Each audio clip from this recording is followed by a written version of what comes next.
do Barreto para organizar essa mostra, a gente aqui no Estação considerou assim como um enorme privilégio, uma honra, uma grande alegria e também uma responsabilidade enorme. A Alice Barreto, como a gente tem dito na divulgação dessa mostra, é a maior produtora de cinema do Brasil. E quando a gente se debruça sobre os filmes que a Alice Barreto produziu, a gente vai encontrando uma pérola atrás da outra. Essa mostra é constituída de muitos filmes. A gente tentou mostrar que os filmes mais importantes, seja por vários motivos, alguns infelizmente a gente não conseguiu, mas a gente vai certamente poder mostrar em outras ocasiões, mas é um grande filme atrás do outro. E a verdade é que o nome que o próprio Luiz Carlos Barreto deu para a mostra, 60 anos filmando o Brasil, é isso mesmo, assim, que a gente vai ver na tela nos próximos 10 dias. É o Brasil filmado da maneira mais rica, mais interessante, mais diversa. É a forma da gente se ver na tela. É isso que a Alice Barreto produziu. Produziu o Brasil nas telas do cinema.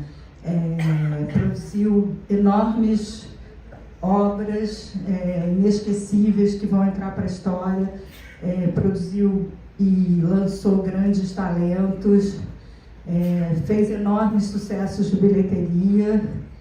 A Alice Barreto e a história do cinema brasileiro estão intrinsecamente ligadas, e isso sem falar da enorme importância que a Lucy, o Luiz Carlos, o Bruno, a Paula, o Fábio e toda a geração que está vindo agora teve e terá para a construção das políticas do cinema brasileiro, pelos atos de resistência que a gente ainda precisa estabelecer no país, para que a cultura brasileira seja valorizada, principalmente no cinema, com uma pressão tão grande, tão feroz, implacável do cinema americano.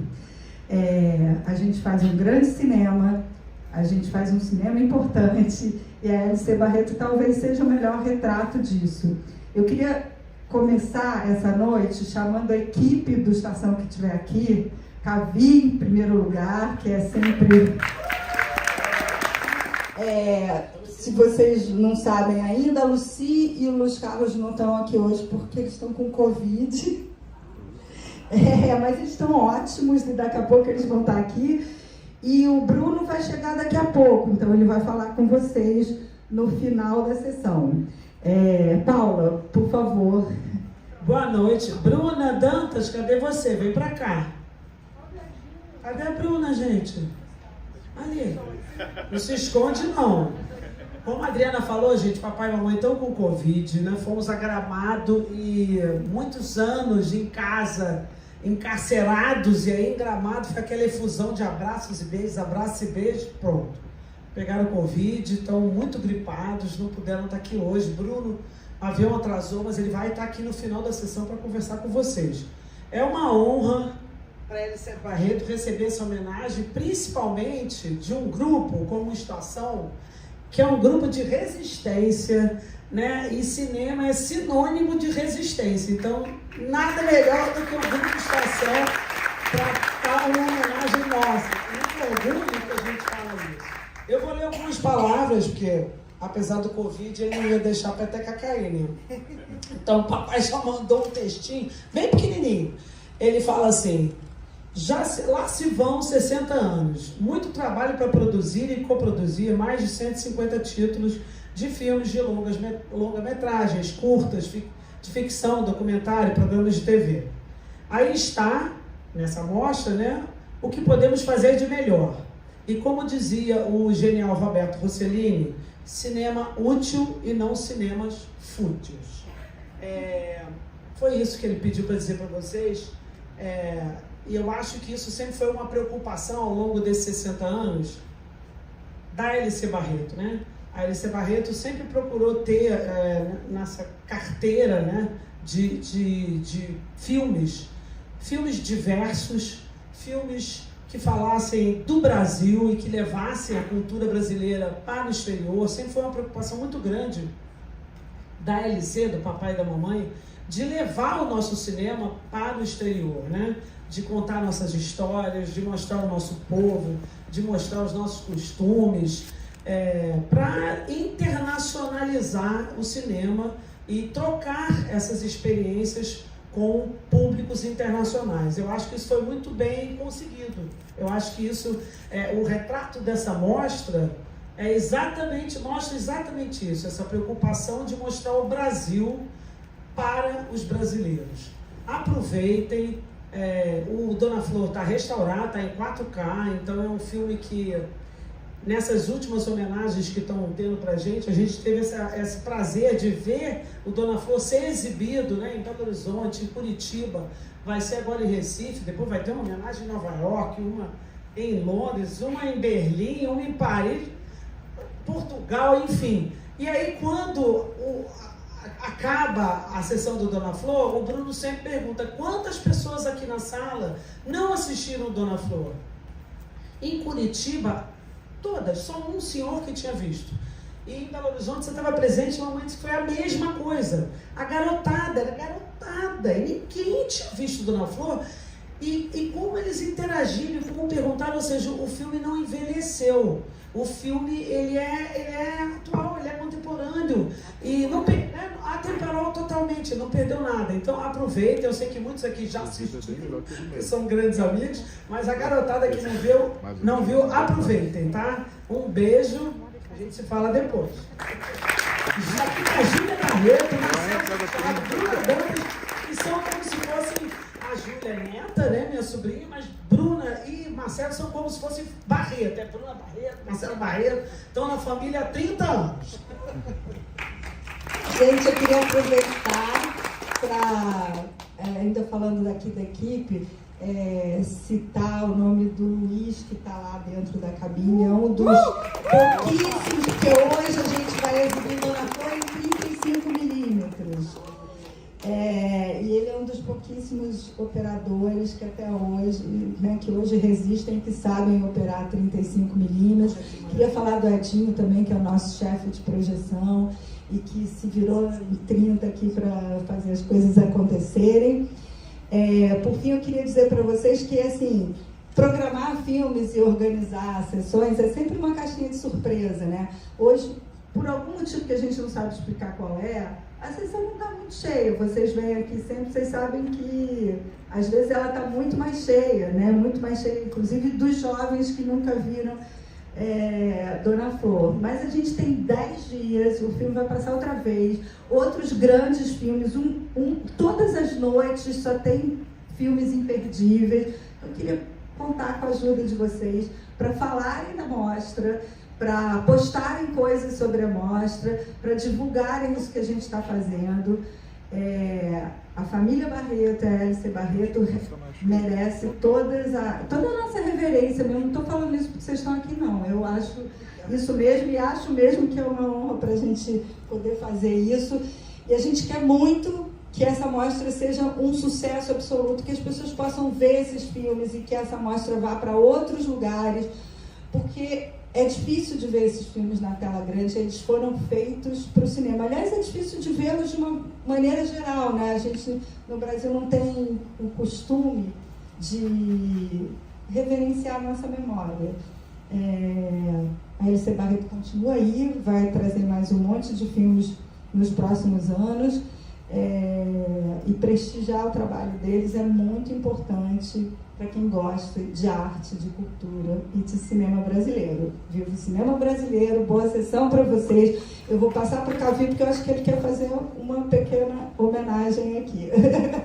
Então, na verdade, depois eu avaliei e falei, era melhor ter feito um pôster da mostra. A gente fez um pôster do Dona Flor, para dar para ele de presente.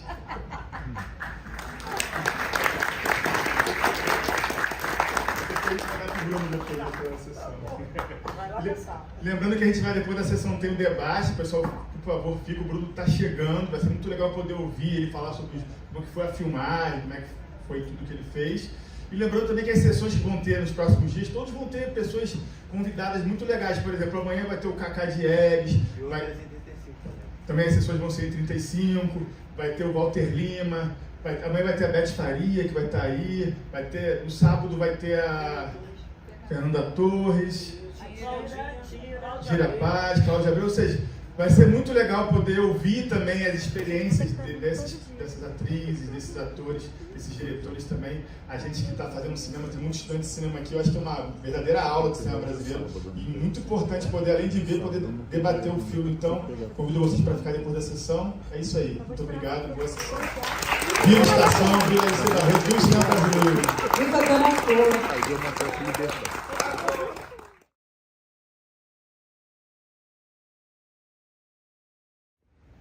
Então, posso começar fazendo uma pergunta? Uma das coisas que a gente sempre falava nas reuniões para decidir sobre a mostra, o Luiz Carlos Barretão sempre falava que esse filme foi um divisor de águas para Alice Barreto, que esse filme tinha que ser a abertura da mostra e toda a parte gráfica tinha que ser esse filme, que esse filme era o filme mais importante da Alice Barreto desses 60 anos. Como que você vê isso? O que você acha disso? No sentido da sua carreira também. Você fez esse filme muito jovem, né? Eu acho que você tinha 20 anos. Eu tinha 20 anos quando eu filmei, né? Exatamente. Olha, eu fiz o meu primeiro longa-metragem, o Tati a Garota, quando eu tinha 17 anos. Eu era maluco, né? Enfim, essa coisa de... Mas enfim, eu fiz. E eu já tinha feito uns curta-metragens e tal. E o Tati a Garota tinha ido bem, tinha feito um certo sucesso e tal. Aí eu queria fazer A Estrela Sobe. Eu li o livro do Marcos Rebelo e me apaixonei e queria contar aquela história. Aí eu fui lá falar com o papai e com a mamãe e eles disseram, o papai, essa história aí, tal, de época, não sei o quê, cantora do rádio, ninguém vai querer ver. E eu queria fazer isso, mas por que você não faz o Dona Flor? Eu nem li o Dona Flor naquela hora. Eu disse, não, eu tinha lido outros livros do Jorge Amado, claro, até na escola, Mar Morto, Jupiabá, mas Capitães de Areia, claro, mas não tinha lido o Dona Flor. E aí eu fiz o Estrela Sobe, e depois do Estrela Sobe, eu fiz até para uma empresa que não era, tanto que é o único filme que eu fiz que é a Alice Barreto, porque a Alice Barreto não produziu, eu também não tenho os direitos. E aí, depois do Estrela Sobe, que fez um sucesso enorme e tal, ele disse, você não quer fazer o Dona Flor e tal? Aí eu li o livro, gostei muito do livro, e aí eu disse, tá bom, vou fazer. Mas aí eu chamei o Leopoldo Serran, que já tinha trabalhado comigo no Estrela Sobe, roteirista, e o Coutinho, para fazer o Eduardo Coutinho, né, um dos grandes cineastas do mundo, que também escreveu roteiro para fazer o roteiro. E eu me lembro que na primeira semana, no primeiro dia, no primeiro encontro de roteiro, o Leopoldo Serran era publicitário, ele pagava as contas sendo redator da McCann Erickson. E o Coutinho já trabalhava em cinema e tal. E aí o Coutinho era cineasta, que já trabalhava em cinema, tinha dirigido Faustão, que era um filme de cangaço muito bonito também, O Homem que Comprou o Mundo. E aí ele, na primeira reunião, ele disse assim, o livro do Jorge Amado, Leopoldo, o livro do Jorge Amado vendeu, sei lá quantos mil exemplares, 200 mil exemplares, era uma loucura para ela. O Bruno acabou de fazer o Estrela Sobe, que fez um grande sucesso. Então, se esse filme der errado, a culpa é só nossa, só minha e sua. Nós estamos ferrados aqui e tal. Aí começamos a fazer o roteiro e tal. Então, quando você... quando eu era muito jovem, eu tinha 20 anos, então você tem uma liberdade, entendeu? Que você depois fica sempre querendo resgatar. Primeiro porque eu estava fazendo meu terceiro filme, então eu não sabia muito, e quanto às vezes o saber, né, te aprisiona um pouco pelo que você aprendeu. Claro que tem coisas muito boas de você saber e ter experiência, e tem coisas que apenas desaparecem na medida em que quanto mais você aprende e tal, você fica, né, você fica mais medroso num certo sentido. Quando a gente é jovem e não sabe muito, a gente é destemido. E então eu acho que o filme se beneficiou dessa liberdade que eu sentia quando eu fiz o filme. E tem um fator importante, é que eu estava apaixonado até pela mãe da minha filha que está aqui. Então eu tive uma espécie de lua de mel lá na Bahia. Aliás, a equipe reclamava porque acabava a filmagem e eu não saía para um bar tomar chopp. Eu nunca bebi, eu gosto de vinho, só fui beber mais tarde e tal. Então, mas nem nas folgas eu saía da filmagem, ia para o hotel e ficava namorando. E tinha acabado de conhecer, eu tinha conhecido a Suzy, sei lá, ela até aparece, ela e a irmã dela no cassino, só aquelas duas louras estão falando em inglês. Uma delas está com o cabelo preso, é a minha primeira esposa, minha mulher, a mãe da Helena, que está ali. Então isso eu acho que passou para o filme também, esse estado de espírito que eu dava. Então eu acho que tudo isso colaborou para o filme ter feito o sucesso que fez. Quando o filme faz sucesso que o Dona Flor fez, realmente foi muito grande. Muitas coisas têm que se alinhar, né? Não é só a qualidade do filme. É claro que a qualidade do filme é importante, mas o momento em que o filme chegou no mercado também era um momento de muita repressão, era um momento de censura da ditadura militar. Então havia uma necessidade, né? uma ansiedade por parte do espectador, né? para ver um filme assim e tal. E, por último, mas não menos importante, essas pessoas que viram o filme hoje pela primeira vez, e talvez outras, não sabem, mas a música O Que Será Que Será, que é um dos grandes sucessos do Chico, talvez certamente um dos maiores sucessos do Chico, foi feita de encomenda por Dona Flor. Ela foi encomendada, tanto que o refrão é o mesmo, mas a letra... Tem a letra inicial, que é para o Vadinho, tem a letra que é quando ela está viúva, e depois tem a letra que todo mundo gravou, que é no final. E a gente queria que o Milton Nascimento gravasse, porque o Milton tem uma voz que é masculina, mas também é feminina e tal. Mas na época, o Milton era da Odeon, o gravador, o Chico era da Polygram Philips, e o disco ia sair pela Som Livre. E aí o Milton disse: tem uma amiga minha, jogadora de basquete, está começando a cantar. E era a Simone. E foi o primeiro sucesso da Simone. Quando a Simone chegou para gravar, o Chico Buarque não conhecia ela, o Francis Haim não conhecia ela. O Francis fez a trilha, né? O Chico fez a música tema. O Francis já tinha trabalhado comigo no Estrela Sobe. Agora, foi um filme que custou 3 vezes o filme mais caro da época. Então, isso foi uma coisa assim, meio o Murilo Salles, fotógrafo, dizia para mim: Bruno, vamos a gente estava fazendo locação, vendo as locações, e ele dizia assim: Bruno, vamos desistir desse filme, é muita responsabilidade, você está maluco, cara, muita coisa, vamos... O Murilo estava louco para dar no pé e tal. E eu dizia: não, vai dar certo e tal. Mas eu falava isso porque tinha essa coisa de você não, né, você ser destemido, você 20 anos de idade ali e tal, você, né, e apaixonado por cinema. Eu não tinha vídeo, não tinha monitor, não tinha como o diretor olhar ali no monitor e ver o que estava saindo. Então eu operava tudo, eu operei o filme inteiro. Eu fiz Aliás, todos os meus filmes, eu sempre operei a câmera até começar a ter vídeo. Então, teve todas essas... Sônia Braga, por exemplo. Sônia Braga, a gente evitou, porque a Sônia Braga tinha acabado de fazer o Gabriela na televisão.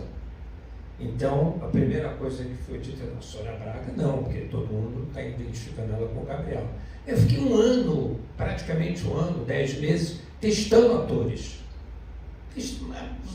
Tudo. Eu testei, até que esse distanciamento do final da novela Gabriela, a gente disse, poxa, mas se a Sônia Braga engordar, cortar o cabelo, é uma atriz, ela pode fazer a Gabriela e depois fazer a Dona Flor, e ela acabou ficando muito conhecida como Dona Flor, internacionalmente até mais do que como Gabriela.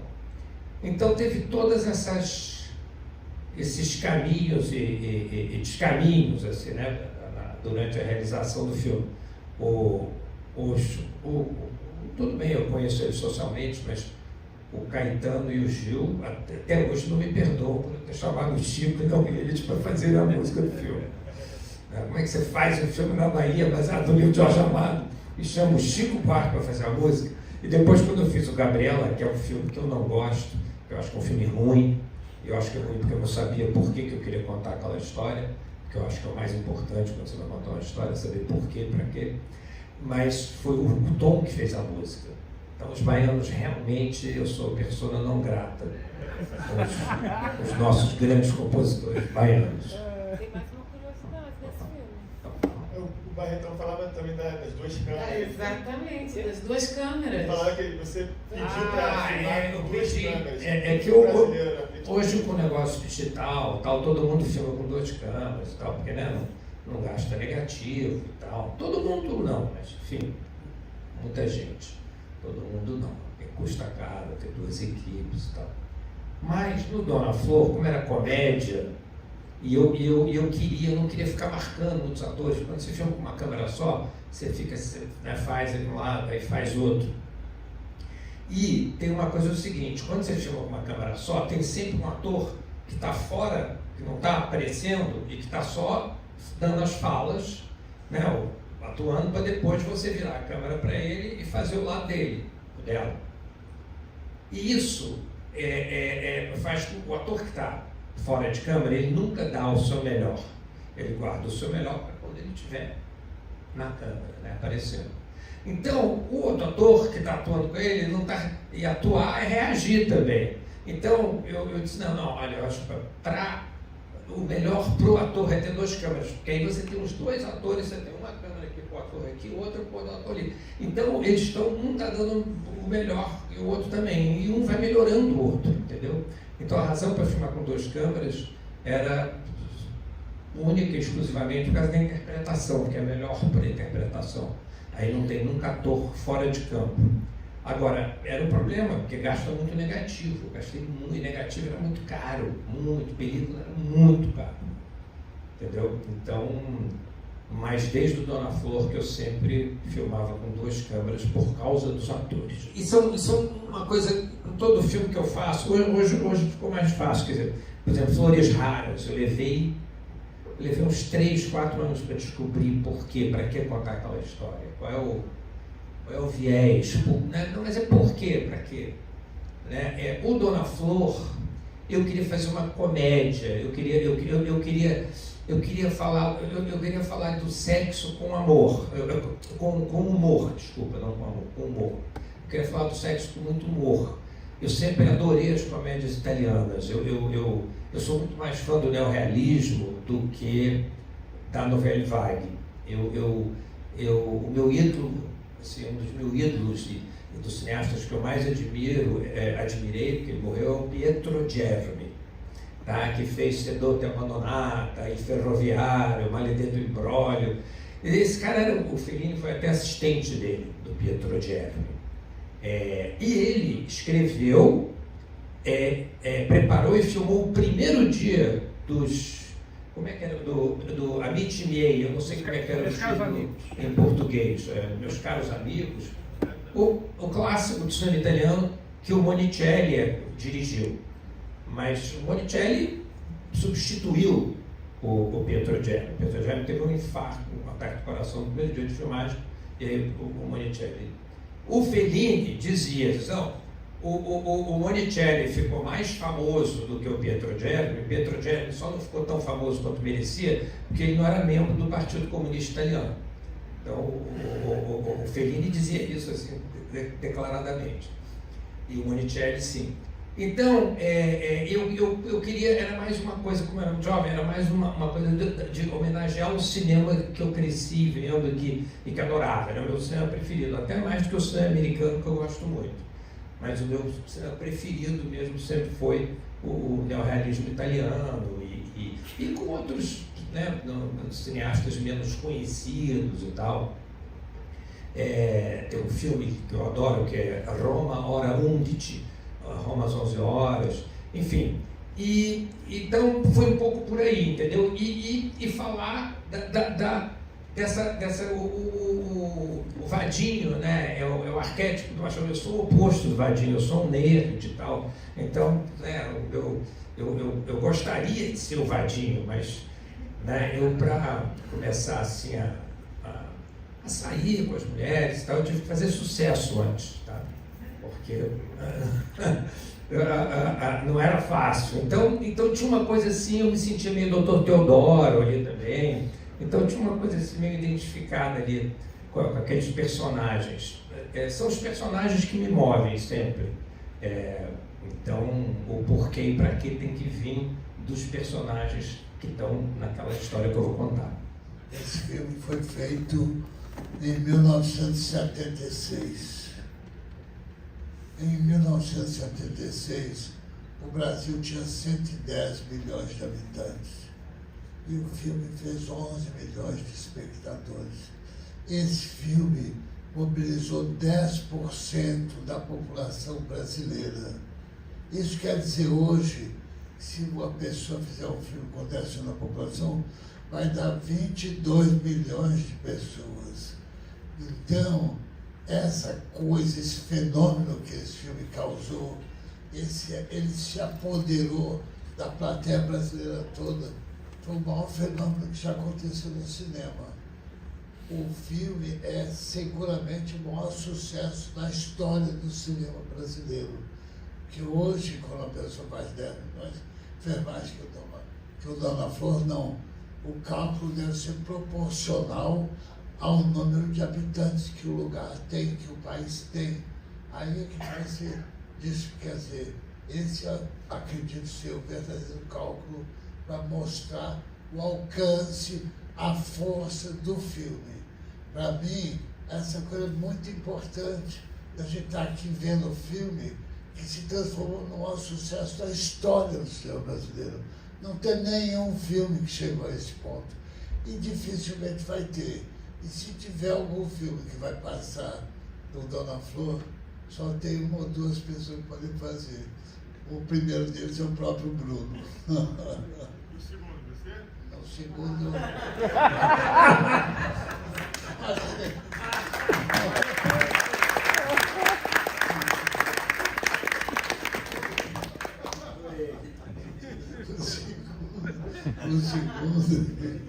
O segundo é mistério. O cinema tem mistério, mas seria bom, não é? O que aconteceu então? Eu vi esse filme, vi o Dona Flor, já conhecia os filmes do Bruno, conhecia pouco o Bruno, e quando eu estava escolhendo a atriz para a Dama da Lotação, eu vi o filme do Bruno. Não é? E o filme do Bruno foi muito estimulante para mim. O filme do Bruno me deixou muito animado. E eu procurei a Sônia e falei, Sônia, você já fez o maior romancista do Brasil, Jorge Amado. E agora nós temos o maior dramaturgo do Brasil, Nelson Rodrigues. Está colocado Jorge Amado e Nelson Rodrigues. E ela aceitou. Foi uma influência muito grande do filme que eu vi dele, porque o sucesso ele não vem por acaso. O sucesso ele tem força própria, mas ele não vem por acaso. Ele é resultado de uma construção. Tudo que ele falou ali, com muita modéstia, né? É a construção do sucesso. É é a construção do cinema, que a coisa mais importante do cinema é levar as pessoas ao cinema. É o que está acontecendo aqui agora quando nós estamos aqui no cinema para ver um filme. Essa é a coisa mais difícil do cinema. É claro que hoje tem streaming, tem não sei o quê, tem outras coisas, mas continua sendo a coisa mais difícil do cinema, trazer as pessoas ao cinema. E é isso que significa. Eu só queria dar esse pequeno depoimento e dizer da felicidade da gente estar aqui vendo, quanto tempo depois, esse filme, o número de pessoas que nunca tinham visto. E eu acho uma coisa que eu acho que o cinema tem várias coisas que devem ser mudadas, inclusive a exibição e a distribuição são muito arcaicos, né? Você vê, a distribuição é igual a 125 anos. Começou a mesma coisa até hoje. A distribuição também, a exibição também. Mas uma das coisas que eu acho é que os bons filmes têm que voltar, têm que ser lançados. Tem sentido lançar os melhores filmes para as pessoas que não viram. É estimulante ver vocês aqui hoje, o número de pessoas que não viram.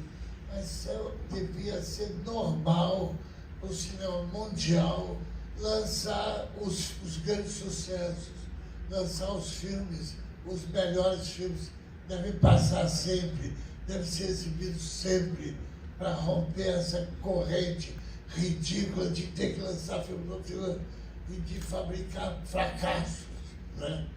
Com tantos filmes de sucesso, você muitas vezes é obrigado a ver porcarias.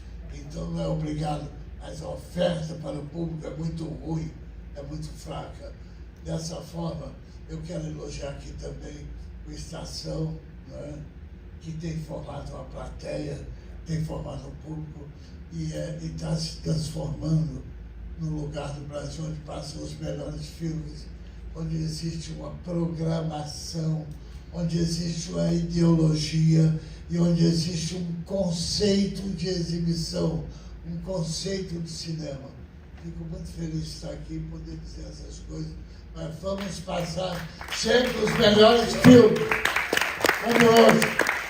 Essa pergunta é boa. Eu estava fazendo as contas, mas você perde. Eu estou terminando agora o meu 24º longa-metragem, que é o Traição Entre Amigas. Dos 24 longa-metragens que eu fiz, esse está inacabado, então eu estou fechando meu corte, fechei o meu corte para apresentar para os produtores hoje até. Então isso não conta. Então são 23 filmes. Dos 23 filmes que eu fiz, existem 4, sem nenhuma falsa modéstia, porque eu sou muito exigente demais, e antes de tudo comigo mesmo. Tem 4 que moram, que eu tenho, né, que eu acho que são filmes que estão acima da média. Eu acho que os outros são bem feitos e tal, tarará, mas tem 4 que eu acho que estão acima da linha ali da média. O Dona Flor é um deles, não era, mas passou a ser. Eu tinha uma certa... aí tem o Última Parada 174, tem o Carried Away, que é um filme com o Dennis Hopper e a Amy que eu fiz, tem o Flores Raras e tem o Romance da Empregada. Tá? Esses filmes, tudo bem, o Que Esse Companheiro foi indicado para o Oscar, é um thriller muito bem feito, não estou menosprezando, fazendo pouco de um filme que foi indicado para o Oscar, entendeu? Ou de outros filmes assim. E tem o Dona Flor. Dona Flor, talvez eu tivesse um certo preconceito, porque tinha feito muito sucesso, mas Dona Flor realmente, com o tempo que o Dona Flor, a maneira que o Dona Flor foi resistindo ao tempo, eu acabei incluindo. Então eram 4 filmes, agora são 5, tá? Mas dentre esses 5, tem 2 filmes que realmente me tocam mais, que é o Última Parada e o Flores Raras. Tá?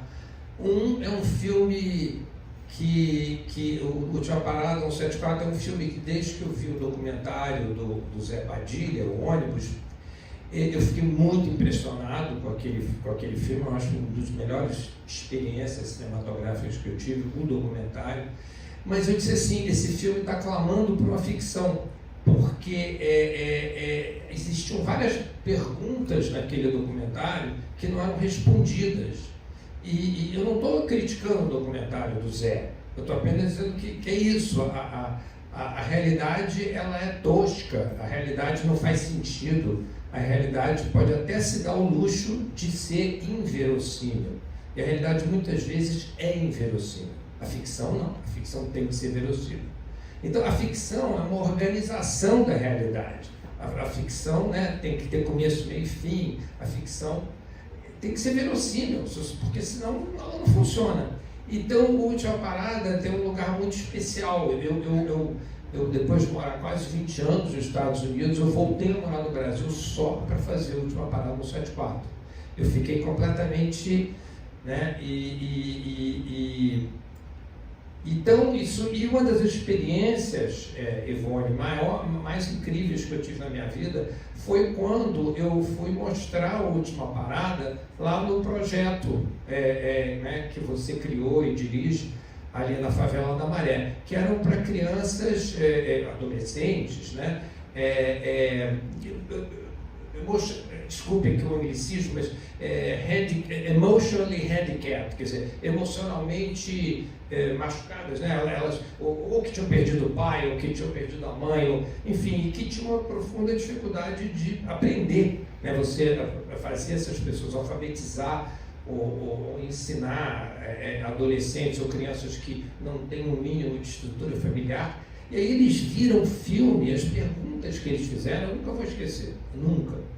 Então, e o Flores Raras, que é um filme que me foi trazido, né? Foi minha mãe que me trouxe, minha mãe que ficou obcecada por aquela história durante muito tempo. E eu inicialmente até rejeitei a história, disse, pô, uma história de amor entre duas mulheres, eu vou contar uma história.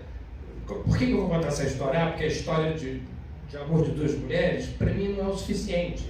O que tem além disso? Porque aí eu fiquei, e até que quando eu li todos os poemas da Elizabeth Bishop, porque ela não são muitos, ela não escreveu muito, ela era muito crítica, então a produção literária dela não era muito vasta, eu vi que todos eles falavam de uma maneira ou de outra da perda. Aí eu disse, então eu vou contar uma história sobre a perda. E a perda né, todos nós perdemos, todos nós. Como é que é perder? Então isso. E aí você tem lá a Lota Macedo Soares, que era rica, dirigiu um Jaguar, falava várias línguas, da elite carioca, mas que não sabia perder. E a outra sabia, a outra vivia perdendo, era alcoólatra, né, a Bishop. Então, né, acaba que quem sabe perder fica mais forte do que quem não sabe perder. E eu queria que o filme se chamasse Arte de Perder, mas não teve jeito de convencer ninguém, distribuidor, meus pais, minha mãe, enfim, produtor, ninguém. Era uma batalha perdida. Eu ainda tentei, eu tentei vender lá para os distribuidores e para os produtores, olha aqui, mas pensa assim no cartaz, ó, se você quer ganhar, você tem que aprender a perder, a arte de perder, mas não consegui convencer ninguém. Então ficou Flores Raras, que eu acho um título horroroso, eu acho um título péssimo, porque parece aquele livro que fica ali naquela mesa em frente ao sofá, e você nunca pega o livro e abre. Flores Raras, um livro de fotografia, de botânica ou de paisagismo, vamos dizer assim. Entendeu? Então, o título em inglês eu gosto já mais um pouco, que é Reaching for the Moon, que foi até o que dei, que é a música lá que a Ella Fitzgerald canta, quando a Bishop vê os postes do aterro do Flamengo, que é uma das cenas que eu mais gosto. Então, para responder a tua pergunta, Ivone, são esses dois. É a Última Parada, que eu devo muito a você também, porque você é parte daquela história, aliás, você é um personagem no filme, e a Flores Raras, que eu devo totalmente à minha mãe e à minha ex-mulher, Amy Irving, mãe do meu filho Gabriel, porque ela fez o monólogo que ai meu Deus, esqueci o nome agora da jornalista que escreveu Porto Seguro para Elizabeth Bishop, uma jornalista de São Paulo, a mãe da Maria Prata e do Antônio Torres. E ela fez essa peça, e aí a Amy fez esse monólogo nos Estados Unidos. E quando eu vi a Amy fazendo, aí eu comecei a ter a vontade de contar aquela história. Essa pergunta é muito boa. Obrigado. Tem um momento lá no livro, Dona Flor, que tinha assim, quando ela pede para a comadre dela levar o Vadinho embora, porque ela não quer mais, porque não dá, 2 maridos dá muito trabalho, ela não aguenta mais. Então, no livro, acontecia uma guerra de santos nos céus da Bahia. Aí, o Leopoldo, o Coutinho e eu empacamos. Guerra de Santos, Céu da Bahia, não tinha computador. Mesmo que a gente quisesse fazer uma adaptação literal do que estava no livro, não ia rolar, não tinha como fazer aquilo.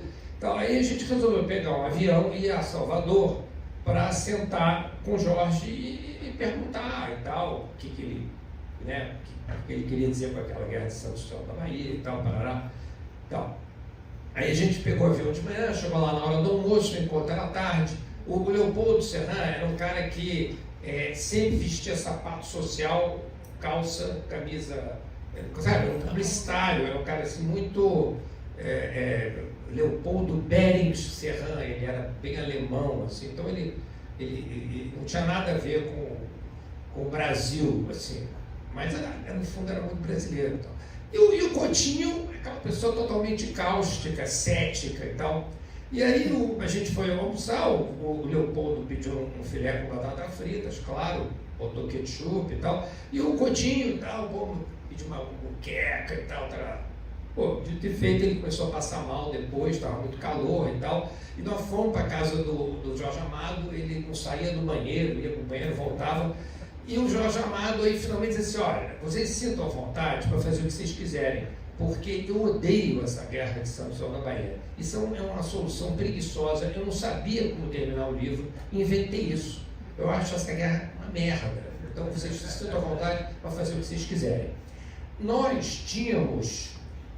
decidido, e isso eu acho que é uma coisa muito conseguida no filme, sobretudo, né, do Leopoldo e do Coutinho, que era quem somos nós para desmistificar os poderes mágicos da Bahia ou do folclore baiano.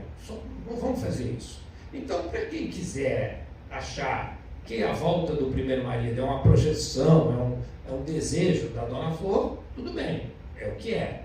Mas quem quiser achar que também é parte do realismo ali fantástico e da magia da Bahia, também é. A gente queria ficar, sabe, não queria ir nem para um lado nem para o outro. Então, aí a gente fez a coisa mesmo do desejo, né? Quer dizer, quando ele desaparece, aí ela desiste, né? Ela disse, não, eu não quero que ele vá embora. Né? E aí ela chama ele de volta, aí corta lá para o terreiro, onde estava fazendo lá o trabalho para mandar ele embora, e o pai de santo disse que não dá, né? Que não vai dar para fazer o trabalho. Então essa foi a solução que a gente achou. O final do filme não tem no livro, tá? Nunca teve Dona Flor com seus 2 maridos sendo uma igreja, não teve. Isso foi uma ideia minha, nem foi do Leopoldo, nem do Coutinho. Mas desde que eu li o livro, eu disse, não, esse é o último plano do filme.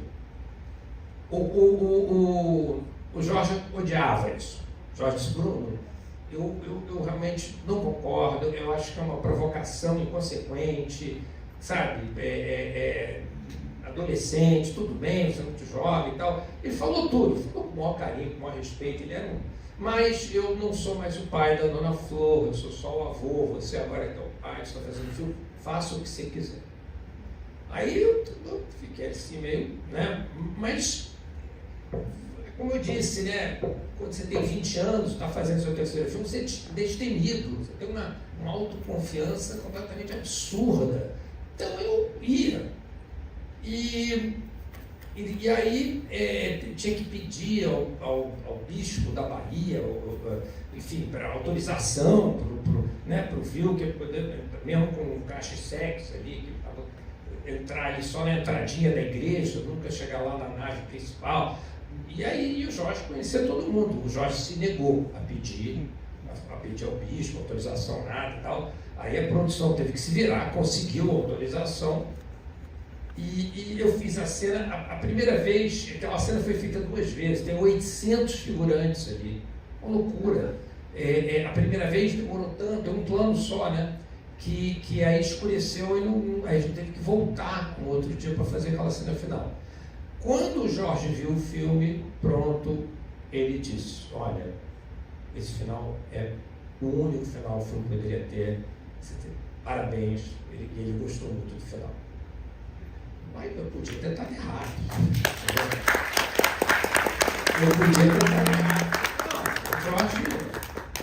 O Jorge, eu tinha 20 anos de idade, entendeu? Mas tinha essa coisa assim que você fica meio possuído, entendeu? Mas foi isso, foi basicamente foi essa relação do Jorge com a gente.